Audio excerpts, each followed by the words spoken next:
Boa tarde, irmãos. Graça e paz. Amém?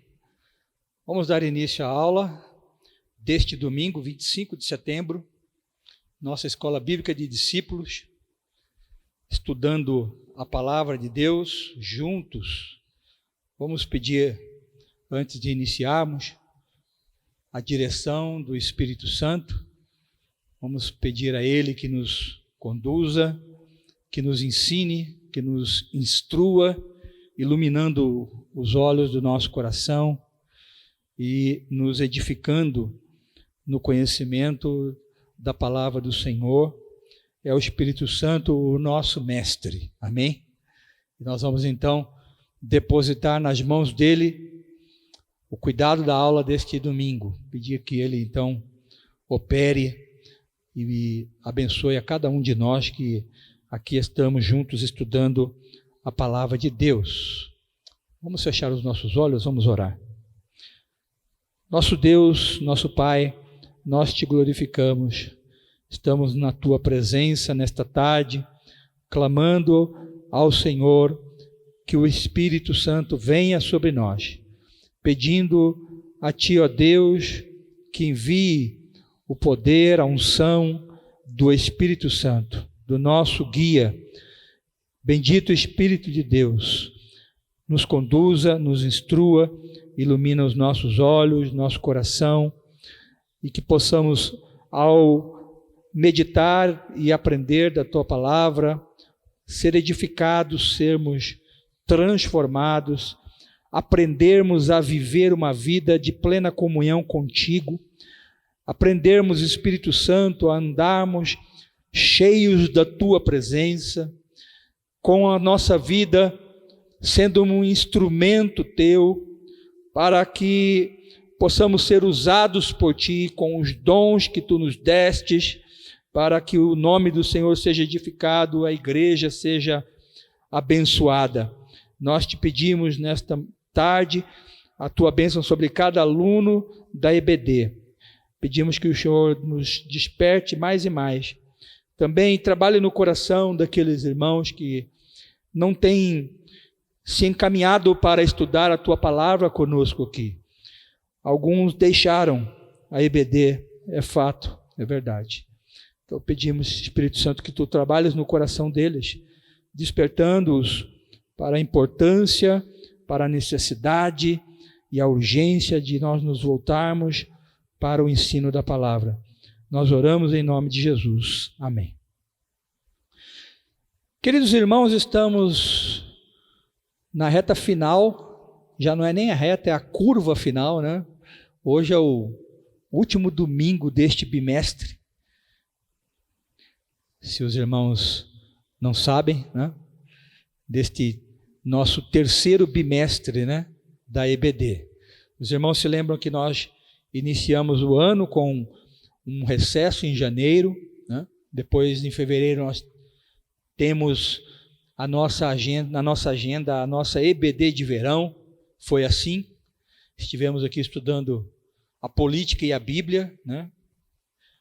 Bem a propósito deste ano de 2022 ser um ano eleitoral, estivemos meditando nos princípios bíblicos para a escolha política que fazemos como cidadãos, né?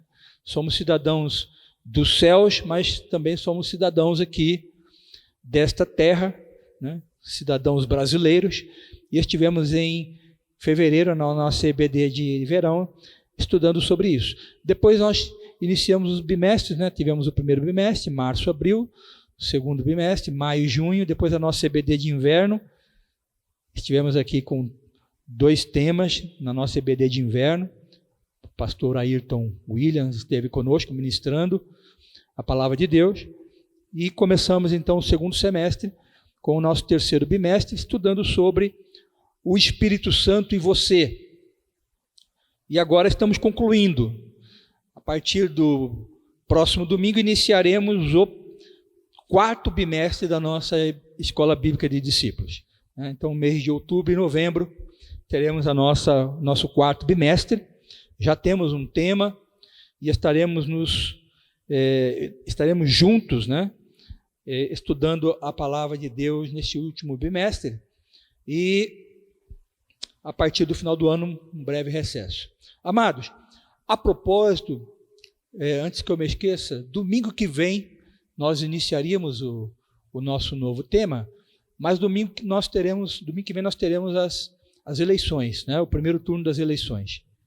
Então nós não teremos EBD no próximo domingo, tá? Então já fique avisado, depois nós vamos reforçar ao final do culto, mas próximo domingo, devido às eleições, nós não teremos escola bíblica, apenas o culto. Então às 19 horas teremos o culto.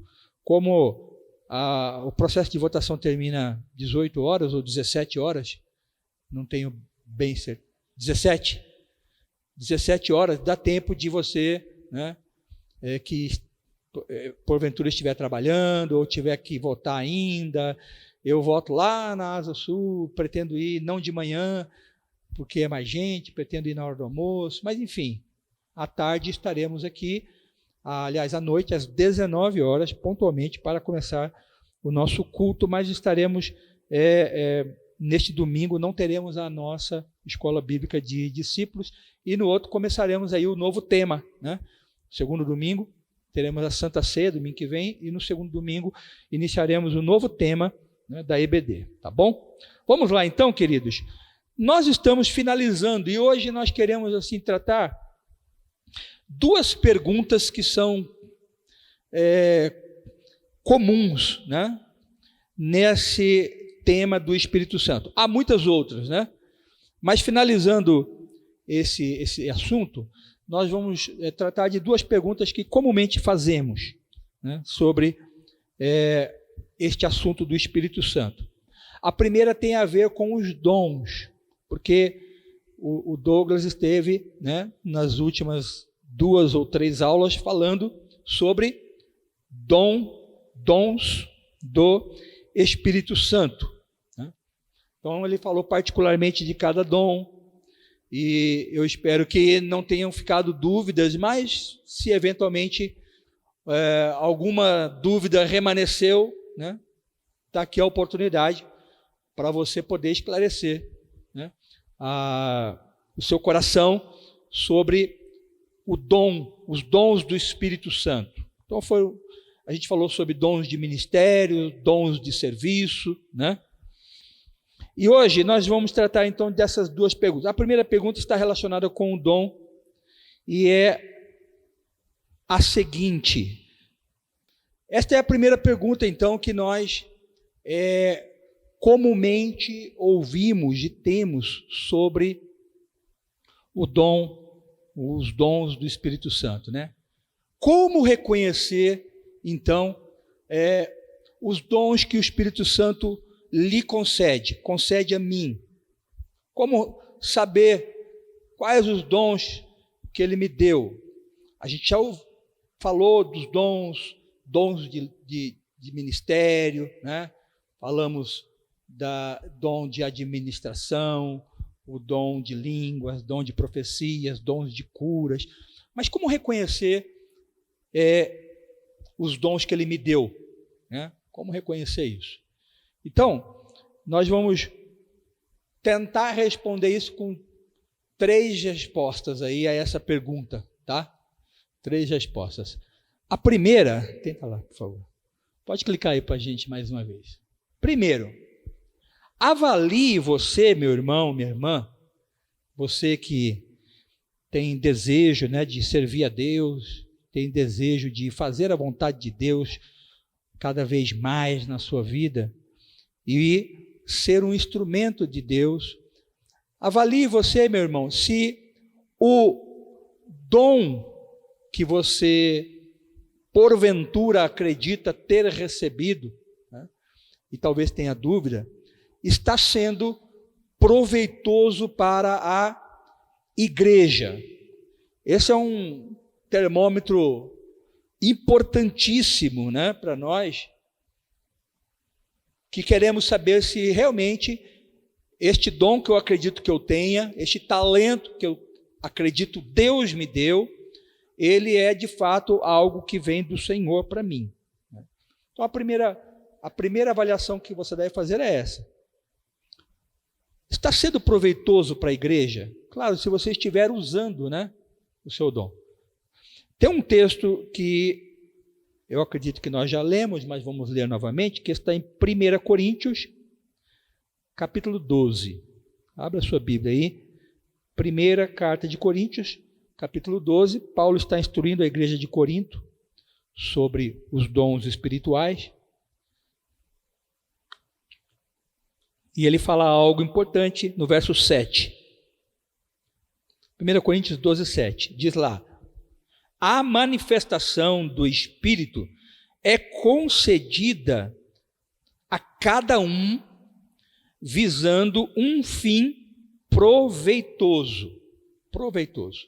Então, duas coisas aqui importantes. Primeiro, a concessão de dons, ela é individual, ela é individualizada. O Espírito Santo não concede dons, não manifesta dons no atacado, né? Ele trabalha individualmente. Ele elege membros do corpo de Cristo para a eles individualmente distribuir um determinado dom. Então ele elege um membro do corpo de Cristo e distribui, dá àquele membro elegido um dom de curar. Ao outro ele escolhe dar-lhe o dom da fé. E assim sucessivamente. Então ele faz isso a cada um, mas também ele faz para um fim, como diz aqui a palavra, proveitoso. Proveitoso. Visa um fim proveitoso. Então essa é a primeira avaliação. O meu talento, o meu dom, né, está sendo proveitoso para a igreja? Que igreja, irmãos? Em geral, a igreja local. Nós somos uma igreja, né, espiritual, nós somos o corpo invisível de Cristo, nós somos a igreja universal, né, não aquela do... Né, a palavra que Paulo usa nós somos a igreja universal, a palavra ali é católica. Essa palavra católica, o termo católico quer dizer universal. Então, nós somos essa igreja universal do corpo de Cristo. Também, né? Uma igreja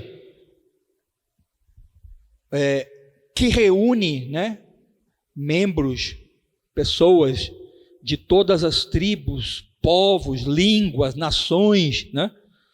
Nós temos uma igreja que é composta de pessoas e membros que estão aqui em Taguatinga, estão em Ceilândia, estão em São Paulo, estão em Dubai, estão na África, na Índia, na Europa, nas Américas, enfim, nas ilhas, em qualquer lugar onde Deus salvou alguém, essas pessoas, elas juntas compõem o corpo de Cristo na terra. Mas as igrejas se evidenciam nos seus ministérios, né, nas igrejas locais, né? Então, toda igreja local, ela é composta de pessoas que são membros deste corpo invisível de Cristo, universal. Mas nem todos os membros de uma igreja local são membros dessa igreja universal. Pegou aí?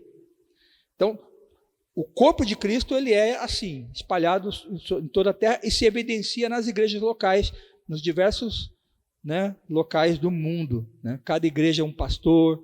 Lembra da carta de João, as cartas de João, as 7 igrejas? Aquilo representa bem como que uma igreja, a igreja de Cristo, ela se manifesta na terra, através de igrejas locais. Ao anjo da igreja que está em Éfeso, ao anjo da igreja que está em Tiatira, em Esmirna, em Sardes, em Pérgamo, em Laodiceia, em Filadélfia, né? Poderia ser em Taguatinga, né? Poderia ser em Ceilândia. Então, as igrejas, elas são assim, então, o braço de Deus para a manifestação do reino de Deus, para a pregação do evangelho, né? E os dons que Deus nos dá precisam ser aproveitados pela igreja local. Então Deus salvou você, colocou você numa igreja, né, local, né, casualmente aqui, né, em Taguatinga, aqui na M-Norte, e te deu dons. Esses dons, se eles são de Deus, eles vão ser proveitosos para a igreja aqui. Vai edificar a vida das igrejas, vai ajudar o ministério da igreja, vai apoiar, né, a liderança da igreja, né, na edificação dos irmãos, vai ajudar o crescimento das famílias, dos casais, dos jovens, das crianças, seja qual for o dom que você tenha, né? Então avalie, como é que eu sei que Deus me deu um dom? Avalie isso primeiramente. Esse dom está sendo proveitoso para a igreja, está sendo bom para os meus irmãos, né?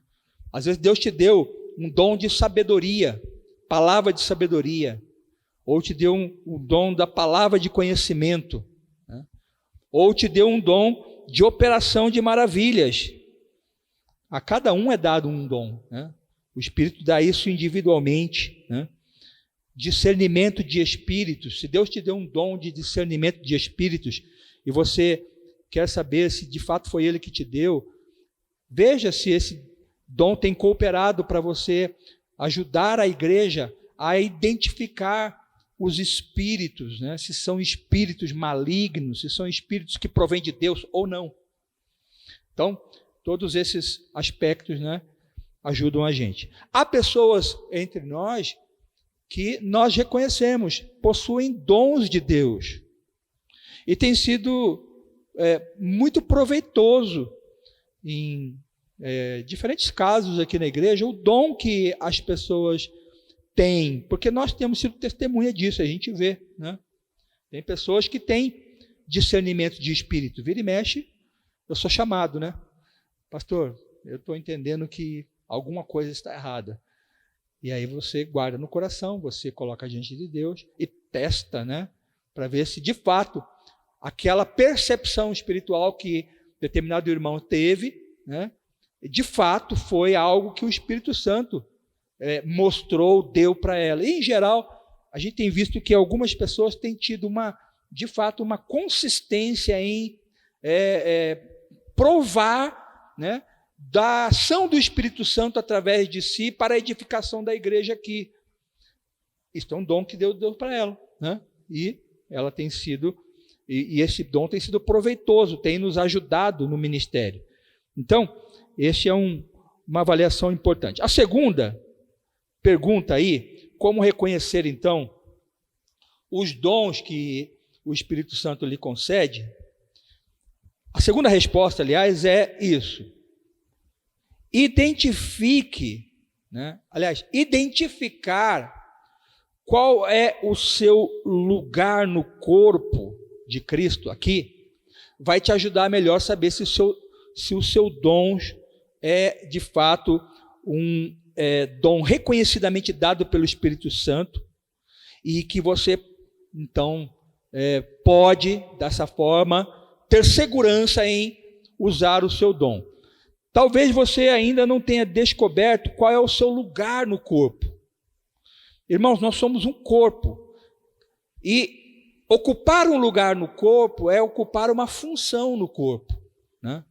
Você pode ter uma função, por exemplo, no corpo da igreja local de governança, de liderança, né?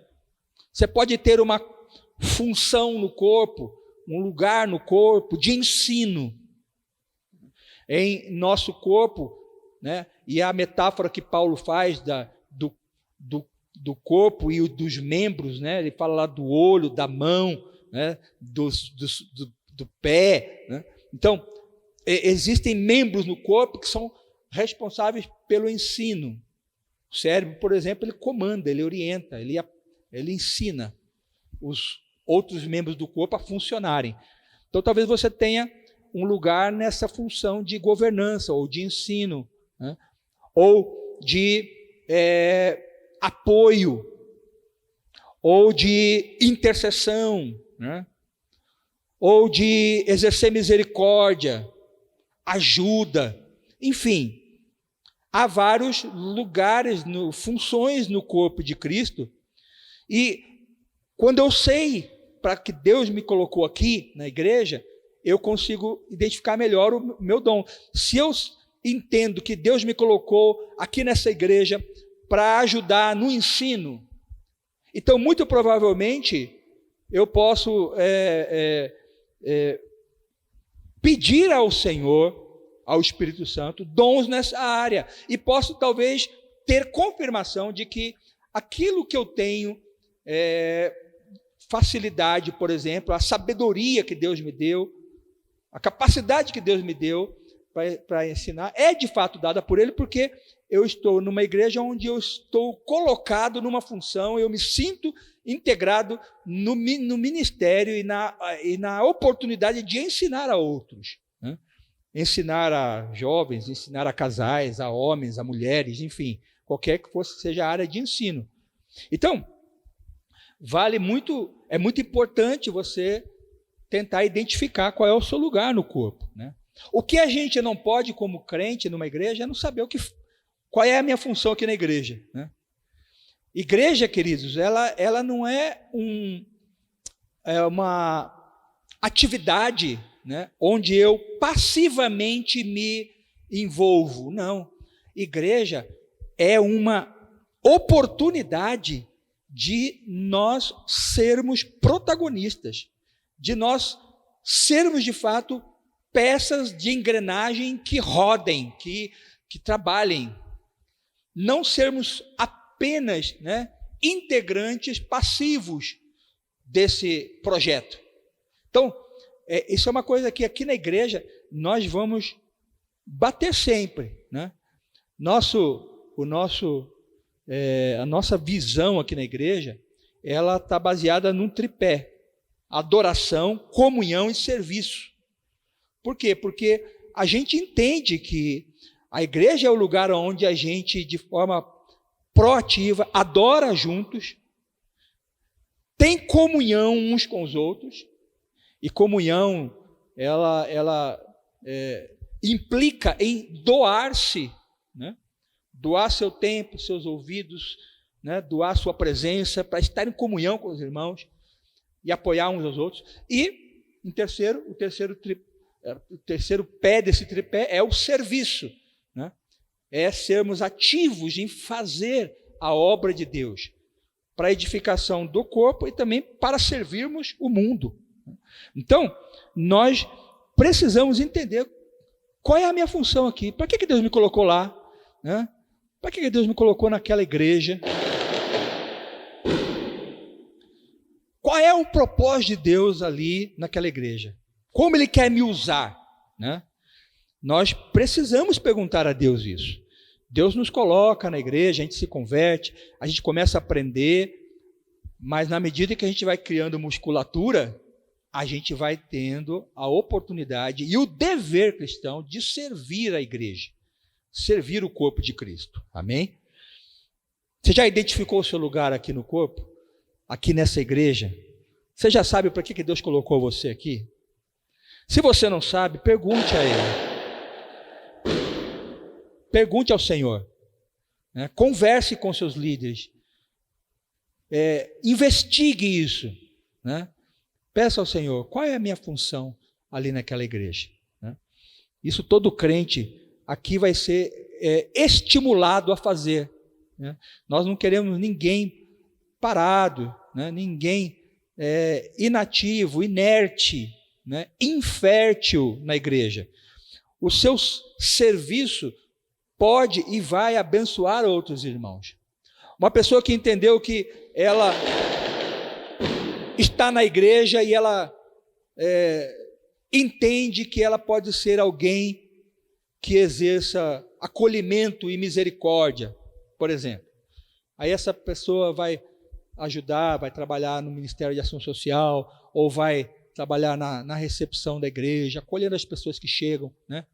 O seu simples gesto de cumprimentar, abraçar, sorrir, né? Vai abençoar vidas. Pessoas que chegam, né, aqui desiludidas, né? Desiludidas com as pessoas, aí vem numa igreja e essa igreja a abraça, a acolhe, ela se sente amada, você está exercendo um ministério excelente, você está exercendo um ministério que o próprio Deus, né, fez conosco, nos acolhendo, nos amando, né, nos fazendo nos sentirmos, né, amados por Ele. Você está exercendo um ministério como esse, misericórdia, né? Então, todos nós vamos ser aqui estimulados a procurar sempre identificar o que Deus quer que eu faça no corpo. E isso pode, inclusive, queridos, né, evoluir. Ora, Deus está te usando em determinada área e daqui a pouco Ele pode separá-lo para fazer outra atividade, né? Então, isso é algo que nós precisamos sempre buscar e pedir ao Senhor direção para tudo quanto nós fazemos e queremos e desejamos que Ele, né, faça através de nós. Então, identificar qual é o seu lugar no corpo. E tem um outro ponto, um terceiro ponto, que nos ajuda a reconhecer os dons que o Espírito Santo nos concede, que é a nossa comunhão, né? Queridos, é na comunhão com o Senhor que nós vamos ter a percepção dos dons que o Espírito Santo nos concede. Quanto mais comunhão com o Senhor, quanto mais intimidade, quanto mais estamos na sua presença, mais entendemos as coisas que Ele quer fazer através de nós, as ferramentas que Ele dispõe para que possamos ser usados por Ele. É a comunhão com Deus, é a intimidade com o Senhor que vai nos conduzir a termos a convicção, né, e a certeza do que Deus quer fazer, do que Deus quer, através de nós, manifestar. Se nós temos intimidade com o Senhor, intimidade com o Espírito Santo, fica mais fácil nós entendermos o que Ele deseja fazer e como Ele deseja fazer, o que Ele quer nos dar, a forma como Ele quer nos capacitar. Então, alimente uma comunhão cada vez maior com o Senhor. Invista em conhecê-lo mais, em estar junto com Ele cada vez mais. Queridos, a falta de comunhão prejudica a obra que Deus quer fazer conosco. A falta de comunhão prejudica o nosso entendimento da vontade de Deus nas Escrituras. A falta de comunhão, ela prejudica a nossa visão acerca daquilo que Deus tem para as pessoas na igreja onde você está. Você vai ter dificuldade de entender os objetivos de Deus, se você não está com Ele, se você não cultiva, né, tempo com Ele, se você não ora, se você não consagra a sua vida a Ele, se você não procura ouvi-lo, né, Uma das coisas que nós deixamos de fazer, e era uma prática comum dos cristãos da igreja primitiva e do próprio Jesus, é a solitude. Não é solidão, é solitude, né? Solitude é o tempo a sós com Deus, onde você não vai ouvir nem música, você vai estar com o Senhor e a palavra. Era muito comum isso entre os cristãos, eles se separarem para estar a sós com Deus. A gente hoje é ligado, né, no 220, é muita atividade, é todo o tempo falando, todo o tempo ouvindo, e a gente não cultiva esta prática que espiritualmente nos edifica muito. Separar um tempo para estar com Deus, a sós, procurando ouvi-lo.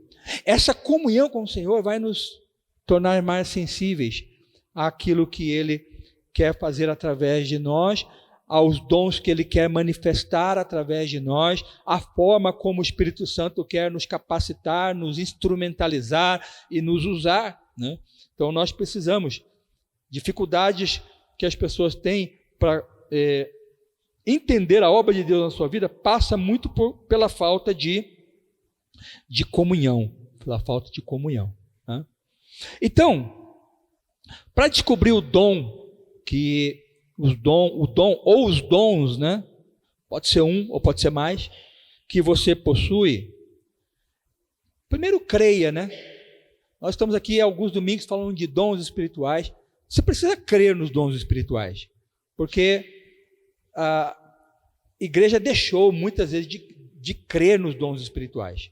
Então, nós precisamos crer que Deus, através do Espírito Santo, dá ainda dons espirituais para a sua igreja, né?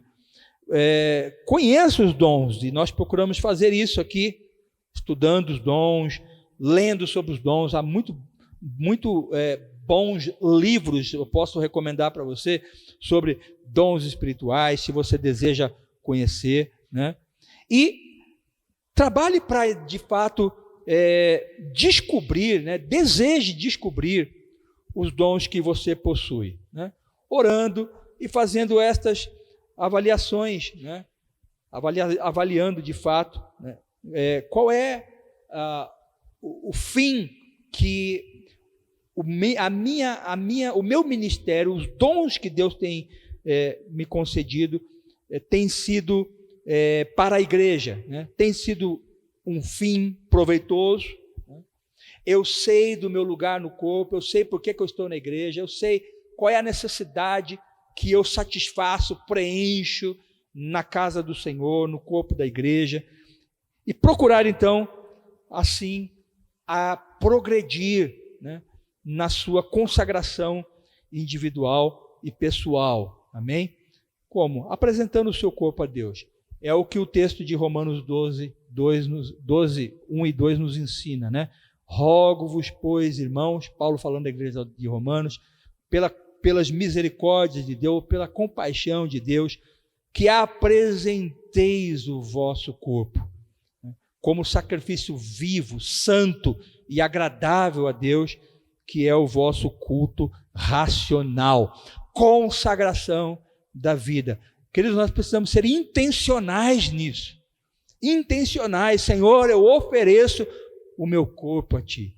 Eu ofereço a minha vida ao Senhor. Intencionais. Quando eu separo o tempo de oração diariamente, eu estou sendo intencional em consagrar a minha vida ao Senhor.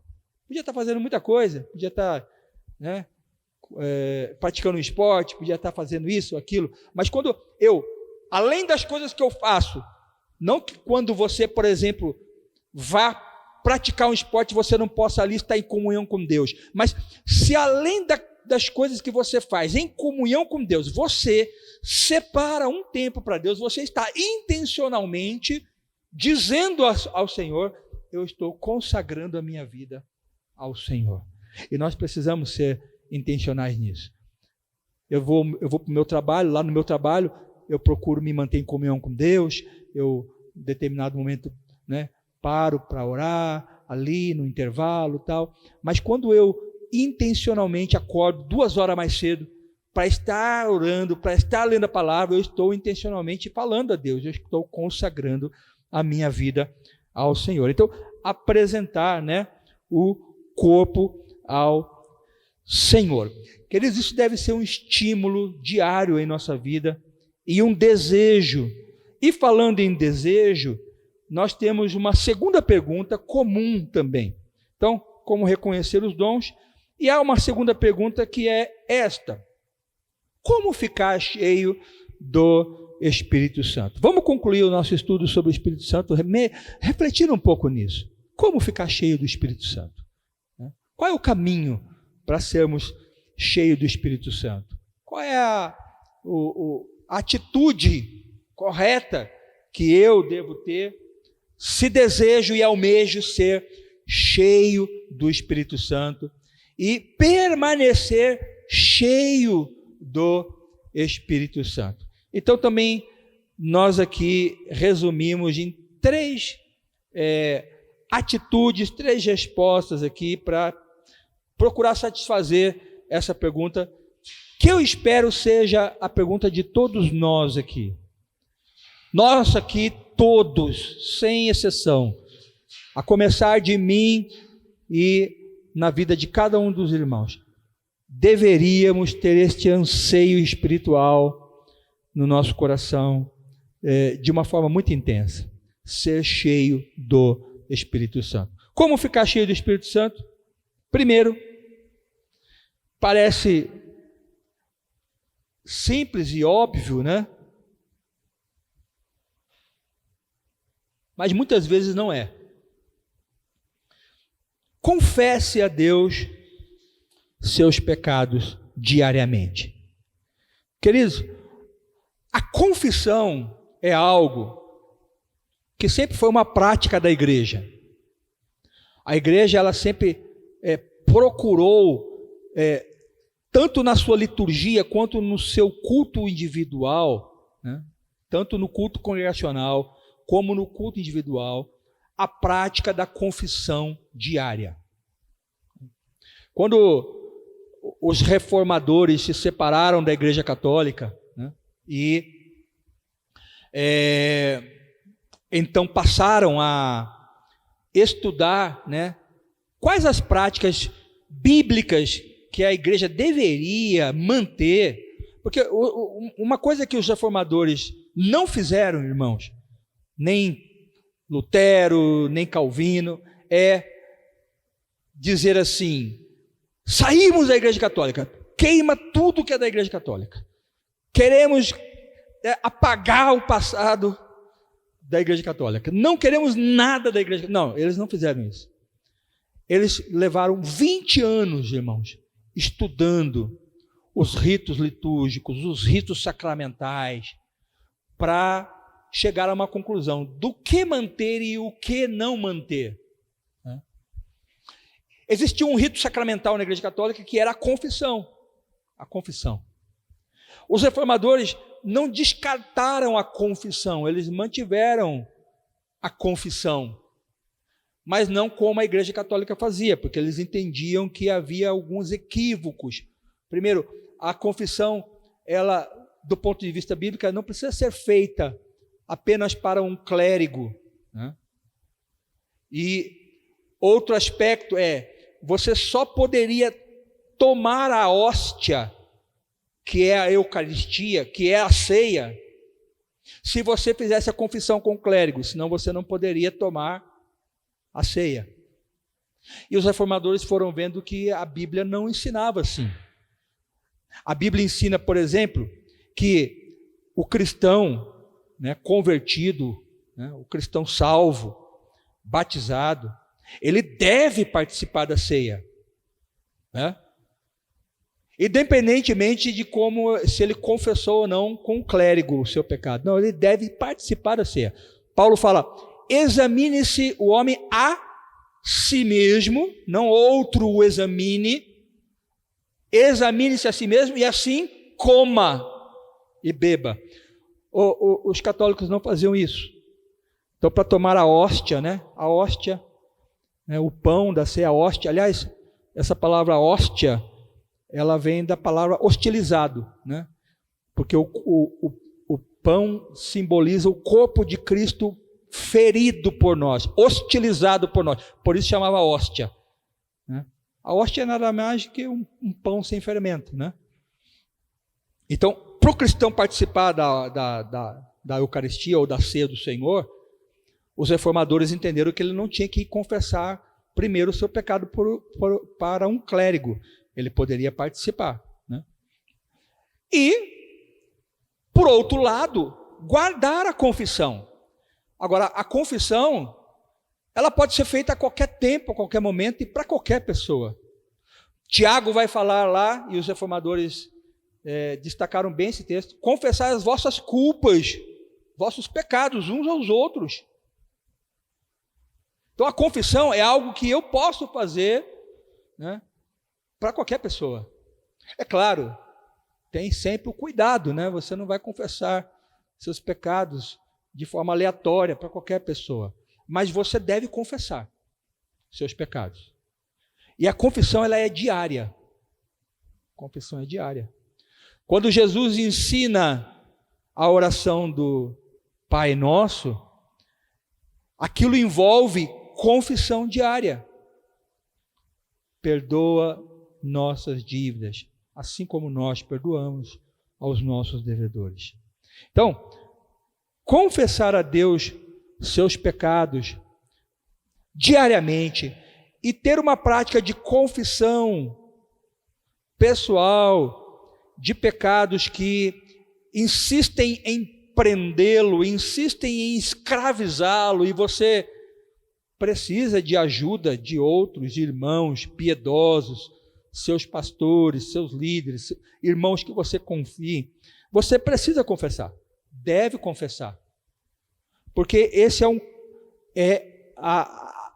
é a porta, né, do processo de ter uma vida cheia do Espírito Santo. Porque se há uma coisa que entristece o Espírito Santo, afasta o Espírito Santo, essa coisa é o pecado. É o pecado. Então, por isso, da confissão. Então, confessar a Deus seus pecados. Segundo, deseje isso. Deseje. Algo que muitas vezes também nós abrimos mão, né? A gente entra no automático e não anseia isso. Anseie, deseje, mas de uma forma intencional e intensa, a plenitude do Espírito Santo. Tem um texto que eu quero ler, está lá em João. Abra a sua Bíblia aí.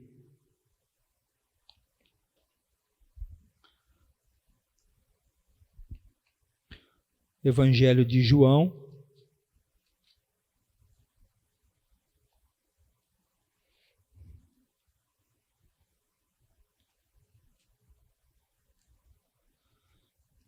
João capítulo 7.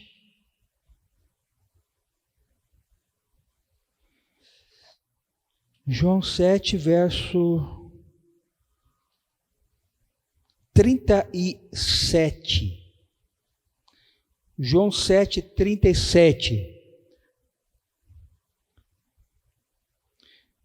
Era a festa dos tabernáculos em Jerusalém. Jesus sobe para a festa dos tabernáculos, e a festa durava 7 dias, e diz o texto que, aí no verso 37, no último dia, o grande dia da festa, Jesus se levantou e disse em voz alta: se alguém tem sede, venha a mim e beba.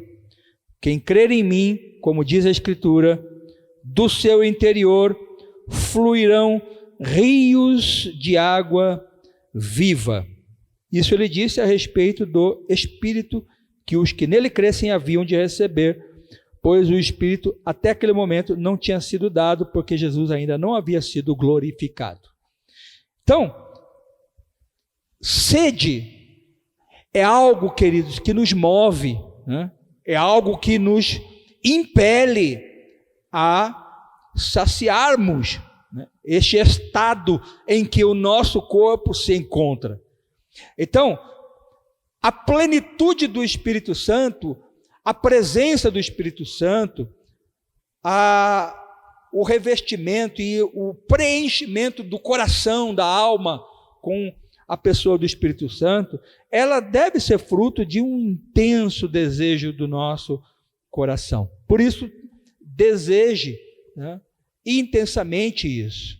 Intensamente isso. Quando a gente deseja, a gente busca. Quando a gente deseja de fato, a gente corre atrás. Quando a gente quer, a gente pede. Quando a gente deseja, a gente ora a Deus.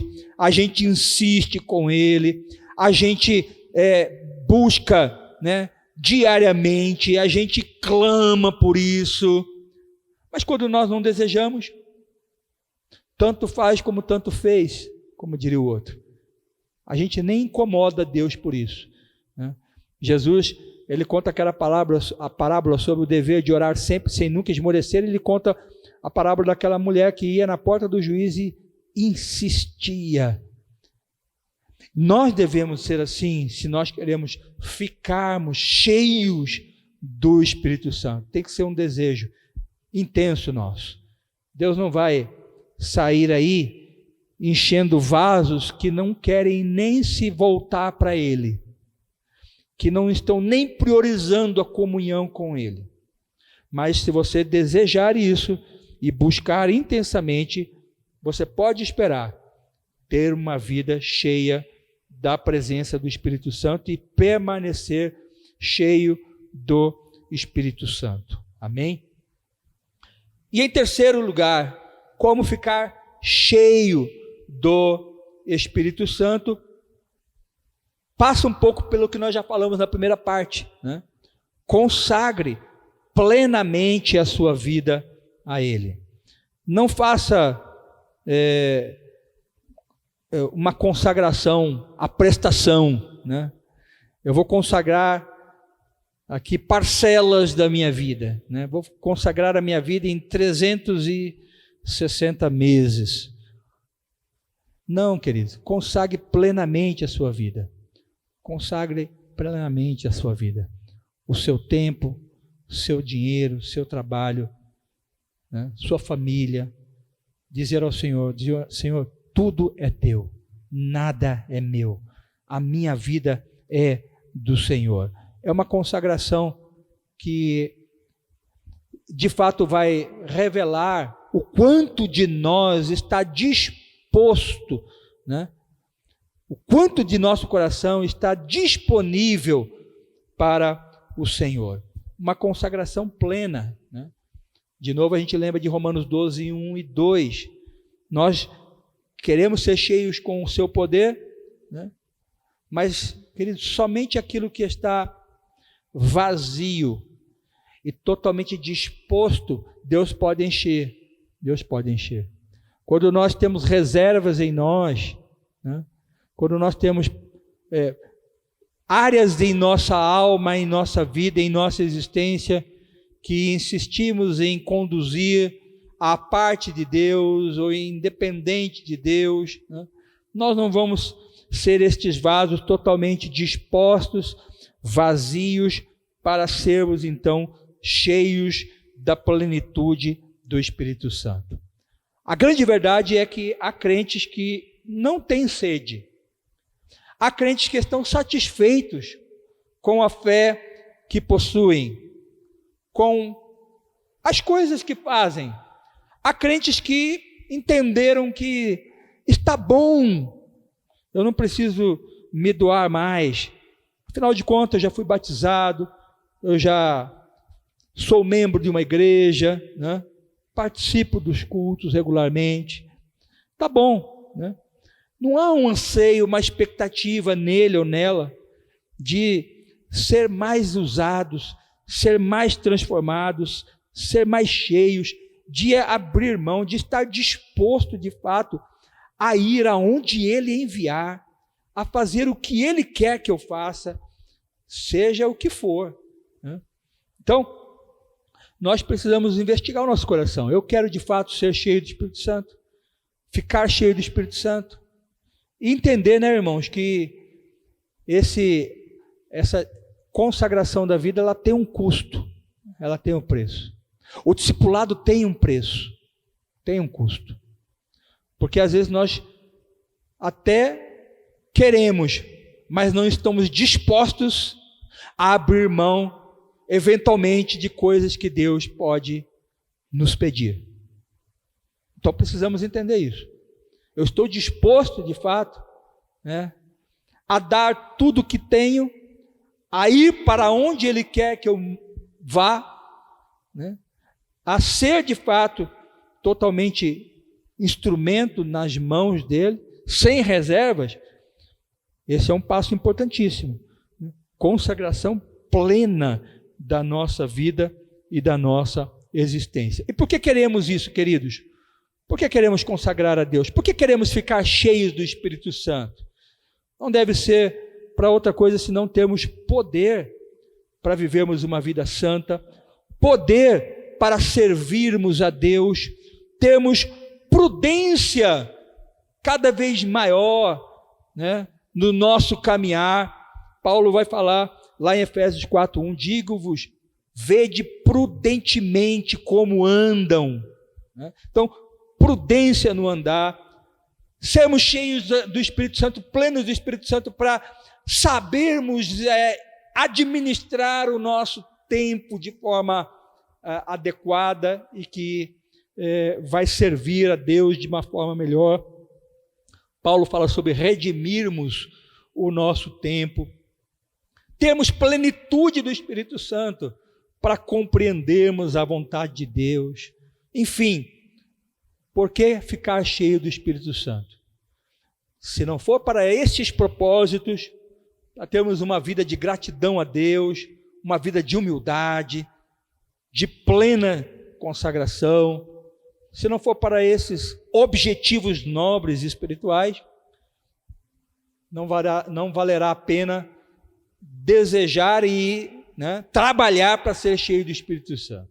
Mas se for para isso, com certeza, Deus será glorificado e será uma alegria e uma satisfação, porque de fato as principais marcas de um crente cheio do Espírito Santo são essas: humildade, consagração, disposição para até mesmo dar aquilo que Deus pedir e sem reservas, dar tudo, entregar tudo ao Senhor e estar sujeito uns aos outros, porque um crente cheio de Espírito Santo é alguém sujeito, uns aos outros, como Cristo foi. Cristo foi alguém sujeito, que se sujeitou a todo tipo de circunstância e situação por amor, daqueles que Deus havia entregue, em suas mãos. Então, queridos, estamos concluindo esse estudo sobre a doutrina do Espírito Santo e terminando justamente com essa reflexão, e pedindo a Deus, então, nessa hora, que nós sejamos de fato cheios do Espírito Santo e andemos então confessando, abandonando o pecado, colocando Cristo em primeiro lugar na nossa vida, deixando que este Espírito bendito assuma o total controle da nossa existência e dos nossos dias. E nós queremos terminar orando desse jeito. Eu vou pedir a você que se coloque de pé e ore comigo por uns segundos em oração. Consagre sua vida ao Senhor. Peça a Ele: Senhor, enche-me com o Teu Espírito Santo. Me faz alguém totalmente Teu, alguém disponível para Ti, alguém sem reservas para aquilo que Tu queres fazer em mim, através de mim, alguém consagrado ao Senhor, a ponto de nada em mim não estar nas Tuas mãos, não estar em oração diante de Ti, alguém cheio, pleno da Tua presença. Peça a Ele: Senhor, faz de mim alguém assim. Nós temos nossas prioridades e muitas delas têm atropelado a nossa comunhão com Deus, muitas prioridades, econômicas, financeiras, profissionais, sentimentais, têm sido, ao invés de uma bênção, um obstáculo para a nossa consagração. Muitas das nossas atividades, entretenimentos, ao invés de cooperar para o nosso crescimento espiritual, a nossa comunhão com o Senhor, tem nos afastado disso. Então, é um momento de reflexão e de clamor ao Senhor, pedir a Ele que perdoe-nos e que nos desperte para que a nossa vida, nesses últimos dias, onde o Espírito Santo tem sido renegado, tem sido de fato deixado de lado, até mesmo por muitos cristãos, nesses últimos dias possamos ir na contramão deste mundo e estarmos aos pés do Senhor e consagrar a nossa vida a Ele? Será que quando Jesus vier, Ele ainda achará fé na terra? Ele mesmo faz essa pergunta. Senhor, que o meu coração esteja de fato quebrantado e eu seja um crente de verdade, um crente fiel de verdade, porque a Bíblia diz ser fiel até a morte, e aí você vai receber a coroa da vida. Precisamos desse revestimento. Peça ao Senhor: Senhor, faz isso na minha vida, tira os obstáculos, põe por terra as dificuldades. Senhor, se precisar, muda a minha agenda, muda a minha rotina.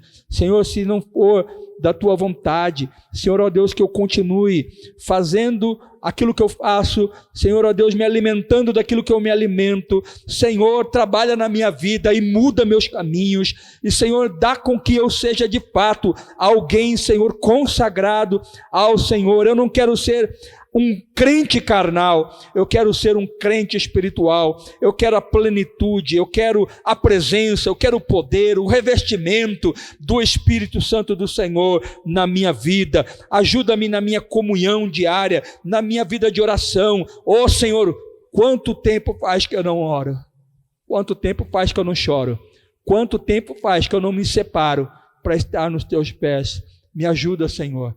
Ajuda este meu irmão, ajuda esta minha irmã, ajude a tua igreja. Nós te pedimos em nome de Jesus. Amém.